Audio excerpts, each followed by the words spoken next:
Hello everyone. So today we are going to start new concept potential due to spherical shell. अब ये theory हम लोग start करेंगे. NCERT में इसका कोई प्रूफ नहीं दिया है, बट इस थियोरी के बेसिस पे हमें एमसीक्यूज आ सकते हैं. इसके ग्राफ भी बहुत इंपॉर्टेंट है. तो अब तक हमने पोटेंशियल के फॉर्मूलाज डिराइव किए हैं पॉइंट चार्ज के लिए, इलेक्ट्रिक डाइपोल के लिए. उनके बेसिस पे एमसीक्यू सॉल्व किए, एक्सरसाइज के न्यूमेरिकल्स भी सॉल्व किए. और लास्ट टाइम जो लास्ट 2-3 लेक्चर है हमने उसमें electric field and electric potential के रिलेशन प्रूव किए और उनके बेसिस पे मैंने आपको एक्स्ट्रा एमसीक्यू करवाए थे. तो आज वही इलेक्ट्रिक फील्ड और इलेक्ट्रिक पोटेंशियल के जो रिलेशन है उसी फॉर्मूला का यूज करके हम लोग आगे स्फेरिकल शेल के लिए पोटेंशियल का फॉर्मूला डिराइव करेंगे. अब ये जो थियरी हमें इस चैप्टर में दी है, एनसीईआरटी में सिर्फ उसके फॉर्मूलाज दिए हैं, बट ये जो थियरी है स्फेरिकल शेल का पोटेंशियल फाइंड आउट करना है, सेम थियरी इलेक्ट्रिक फील्ड के लिए हमने चैप्टर नंबर 1 में प्रूव की थी, गॉस थ्योरम की third application, if you remember. तो हमने वहां पे इलेक्ट्रिक फील्ड कैलकुलेट की थी स्फेरिकल शेल के लिए. उसमें भी हमने 3 पॉइंट किए थे. हमने पहला पॉइंट लिया था स्फेरिकल शेल से आउटसाइड, दूसरा पॉइंट लिया था स्फेरिकल सरफेस के ऊपर, और थर्ड पॉइंट लिया था इनसाइड दी स्फेरिकल शेल. तो ये तीनों फॉर्मूला हमने डिराइव किए थे चैप्टर नंबर 1 में कि पॉइंट कहां पे होगा और उसके बेसिस पे इलेक्ट्रिक फील्ड कितनी होगी. तो ये हमने प्रूव किया था गॉस थ्योरम को यूज करके. आज हम लोग वही थियोरी वापस रिपीट करेंगे, बट पोटेंशियल फाइंड आउट करने के लिए. तो लास्ट टाइम जो चैप्टर 1 में आपने जो स्टडी किया है उसका मैं आपको एक क्विक यहां पे पिक्चर दिखाता हूं. तो पहले तो हमने स्फेरिकल शेल मतलब कंडक्टिंग स्फीयर हो गया, जिसके सरफेस के ऊपर हमारे पास चार्जेस होते हैं. तो ये स्फेरिकल शेल हो गया. अब ये जो शेल है इसकी रेडियस है कैपिटल आर. पहला पॉइंट हमने लिया था इलेक्ट्रिक फील्ड फाइंड आउट करने के लिए शेल के आउटसाइड, जो डिस्टेंस होगा स्मॉल आर.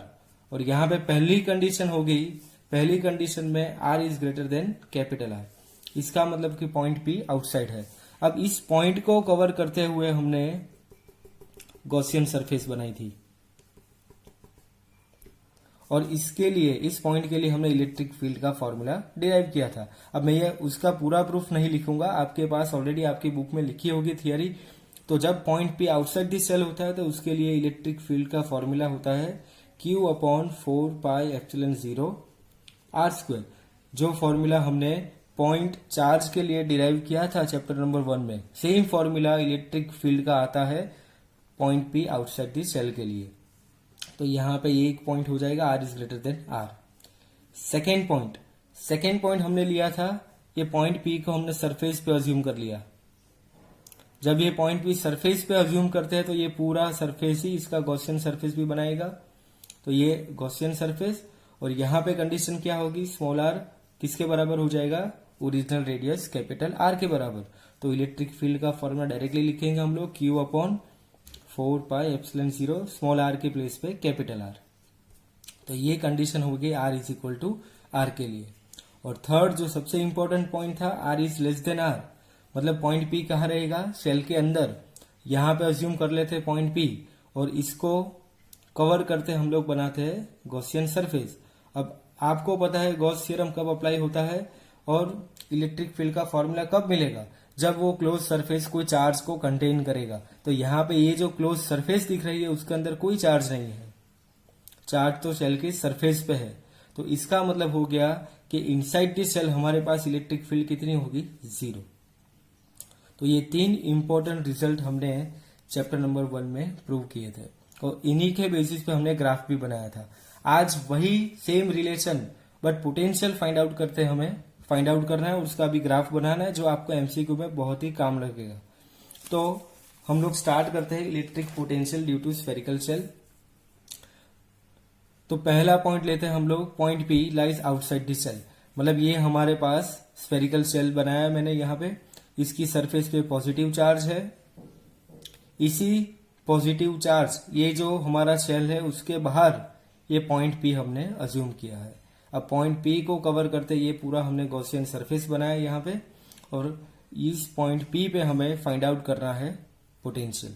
तो हमारे पास इलेक्ट्रिक फील्ड का फॉर्मूला जो आउटसाइड द सेल होता है उसका फॉर्मूला हमारे पास ऑलरेडी है। अभी मैंने अभी आपको दिखा भी दिया और आपने चैप्टर नंबर 1 में स्टडी भी किया है। तो इलेक्ट्रिक फील्ड का फॉर्मूला क्या रहता है, Q/4πε0r²। तो ये फॉर्मूला हमारे पास ऑलरेडी है इलेक्ट्रिक फील्ड का, और ये रिलेशन हमने इस चैप्टर में प्रूव किया है। तो E = -dV/dr। तो dV क्या हो जाएगा, -E/dr। तो dV माइनस इलेक्ट्रिक फील्ड का डायरेक्टली यहां से रिलेशन लिखेंगे, Q/4πε0r²dr। तो टोटल पोटेंशियल हो जाएगा इंटीग्रेशन ऑफ dV। और लिमिट कहां से कहां तक लेंगे हम लोग, तो सेंटर से लेके पॉइंट P तक, मतलब ये पूरा डिस्टेंस हो जाएगा r, मतलब लिमिट हो गई हमारी 0 to r। यहां से कांस्टेंट टर्म हमने बाहर निकाल लिए, Q/4πε0 1/r²dr। 1/r² का इंटीग्रेशन होता है -1/r, और लिमिट भी हमारे पास है 0 to r। तो मैंने डायरेक्टली लिमिट पुट करते यहाँ पे लिखा है, इसका क्या हो जाएगा इंटीग्रेशन, मैंने यहाँ पे वापस लिखा है Q/4πε0, ये हो जाएगा -1/r, और लिमिट हो जाएगी 0 to r। लिमिट पुट करेंगे तो डायरेक्टली ये फाइनल आंसर मिलेगा आपको -1/r, और ये माइनस और ये माइनस प्लस, मतलब Q/4πε0r। तो यहाँ पे फॉर्मूला बन गया V = kq/r, V inversely proportional to r। Same formula point charge के लिए था और अभी भी वही फॉर्मूला आया, मतलब इलेक्ट्रिक फील्ड में भी वही हुआ था हमारे साथ। इलेक्ट्रिक फील्ड का जो पॉइंट चार्ज का फॉर्मूला था वही फॉर्मूला हमारे पास आउटसाइड द सेल भी मिला था। सेम चीज यहाँ पे भी हुई, जो पॉइंट चार्ज का पोटेंशियल था वही पॉइंट चार्ज का पोटेंशियल हमें यहाँ पे स्फेरिकल सेल के लिए भी मिला। तो ये हो गया point P outside the shell. ये एक रिलेशन याद रखना है जिसके बेसिस पे हम लोग ग्राफ बनाएंगे। नेक्स्ट वन, अब पॉइंट हम लोग ले लेंगे सरफेस के ऊपर, और जब सरफेस पे पॉइंट आएगा तब समझना है हमें कि R = R हो गया। इसका मतलब कि हमने जो लास्ट फॉर्मूला डिराइव किया Q/4πε0r, इसी फॉर्मूला में स्मॉल r = कैपिटल R हो जाएगा। इसका मतलब पॉइंट P हमने सरफेस पे ले लिया, तो ये सरफेस पे पॉइंट आ गया, यही इसकी गॉसियन सरफेस बनेगी, और यहां से ये r और ये r रेडियस सेम ही हो जाएगी। तो डायरेक्टली फॉर्मूला हमने लिखा है Q/4πε0 कैपिटल R। तो सेकेंड पॉइंट में ये पूरा कैलकुलेशन दिखाने की जरूरत नहीं है, डायरेक्टली हम लोग फॉर्मूला को रिप्लेस करेंगे स्मॉल r को कैपिटल R से, और फॉर्मूला बन जाएगा V = Q/4πε0 कैपिटल R। और ये थर्ड पॉइंट सबसे important, inside the shell. Inside the shell के लिए हमें इलेक्ट्रिक फील्ड पता है, हमने अभी रिवाइज किया। तो इनसाइड द सेल जब भी होगा तब इलेक्ट्रिक फील्ड तो 0 हो जाएगी, but what about potential, potential कितना होगा। तो ये हमारा ओरिजिनल स्फेरिकल सेल है, इसका रेडियस है कैपिटल R, ये रेडियस। इसके अंदर हमने ये पॉइंट P लिया, जिसको कवर करते हमने ये गॉसियन सरफेस बनाई, और ये स्मॉल r उसका रेडियस। तो स्मॉल r की वैल्यू कितनी होगी, कैपिटल R से कम हो जाएगी, और inside the shell electric field भी 0 है हमारे पास। तो E = -dV/dr which is equal to 0। किसी भी फंक्शन का डिफरेंशिएशन 0 कब होगा, जब वो फंक्शन कांस्टेंट होगा। मतलब यहाँ पे पोटेंशियल की वैल्यू r के साथ चेंज नहीं हो रही है, डिस्टेंस के साथ चेंज नहीं होगी, तो पोटेंशियल कितना हो जाएगा, कांस्टेंट। और कांस्टेंट वैल्यू कौन सी रहेगी, हम लोग सरफेस से अंदर आ रहे हैं, तो सरफेस पे जितनी भी वैल्यू होगी, अब हम सरफेस से इनर साइड जाएंगे, मतलब r की वैल्यू चेंज करेंगे, बट पोटेंशियल की वैल्यू चेंज नहीं होगी। मतलब हमारे पास जो मैक्सिमम वैल्यू रहेगी वो सरफेस की, और वही सरफेस की वैल्यू ऑलवेज सब कांस्टेंट रहेगी जब तक हम लोग इनसाइड जाएंगे। तो सरफेस के लिए जो फॉर्मूला हमारे पास था KQ/R, वही फॉर्मूला इनसाइड द सेल के लिए भी रहेगा। मतलब ये V = KQ/R, ये जनरल फॉर्मूला हो गया R लेस और इक्वल R के लिए, मतलब इनसाइड और ऑन द सरफेस दोनों के लिए सेम फॉर्मूला। तो यहाँ पे कंफ्यूजन नहीं होना चाहिए कि इनसाइड वर्ड देख के हम लोग डायरेक्टली आंसर 0 नहीं लिखना है। इलेक्ट्रिक फील्ड होगा तो वो inside the shell, inside the conducting sphere electric field 0 होता है, बट पोटेंशियल 0 नहीं होगा। तो ये चीज आपको याद रखनी होगी। इसके लिए ये फॉर्मूला ये रिलेशन इसीलिए बहुत इंपॉर्टेंट है, जहां से हमें पता चलेगा कि पोटेंशियल इनसाइड द सेल 0 नहीं होगा, वो कांस्टेंट हो जाएगा। मतलब R के साथ अभी वो वेरी नहीं करेगा, और ये R मतलब हमारे पास जो मैक्सिमम वैल्यू थी ऑन द सरफेस वाली वो वैल्यू, तो वहां से अब ये वैल्यू में चेंजेस नहीं आएंगे। तो यही फॉर्मूला हो जाएगा के Q by capital R on the surface के लिए और इनसाइड द शेल के लिए। ये तीनों पॉइंट में से हमारे पास इंपॉर्टेंट रिजल्ट्स है। ये तीनों रिजल्ट हम लोग एक बार साथ में लिखते हैं, उसके बाद इसका ग्राफ बनाएंगे। तो ये पहला result potential outside the shell r is greater than r, तो इसके लिए फॉर्मूला है हमारे पास V is equal to q upon 4πε0 small r, V inversely proportional to r. Potential on the surface मतलब r is equal to r, और potential inside the shell मतलब r is less than are, मतलब ये दोनों के लिए same ही answer आएगा, V is equal to q upon 4πε0 r. इसका मतलब ये हो गया इनसाइड से लेके सरफेस तक पोटेंशियल की वैल्यू कांस्टेंट है, और सरफेस के बाद पोटेंशियल की वैल्यू डिक्रीज होगी 1/r से। तो इसका तो एकदम सिंपल सा ग्राफ बनेगा। कांस्टेंट के लिए हमें पता है एक्स एक्सिस के पैरेलल लाइन बनानी होगी अप टू सरफेस तक, और सरफेस के बाद वो डिक्रीज होगा 1/r से। तो ये रहा ग्राफ यहाँ पे। ये बहुत ही इंपॉर्टेंट ग्राफ है, आपको एग्जाम में एमसीक्यूज में आ सकता है ये। तो ये पूरा स्फेरिकल शेल बनाया हमने। ये यहां तक हमारे पास होगी radius r is equal to R, ये मतलब ऑन द सरफेस है। सरफेस के अंदर मतलब ये हो गया r is less than r, surface से बाहर मतलब r is greater than r। तो r is greater than r के लिए ये ग्राफ बनेगा inversely proportional to r। On the surface और लेस देन r उसके लिए पोटेंशियल की वैल्यू कैसी रहेगी, कांस्टेंट।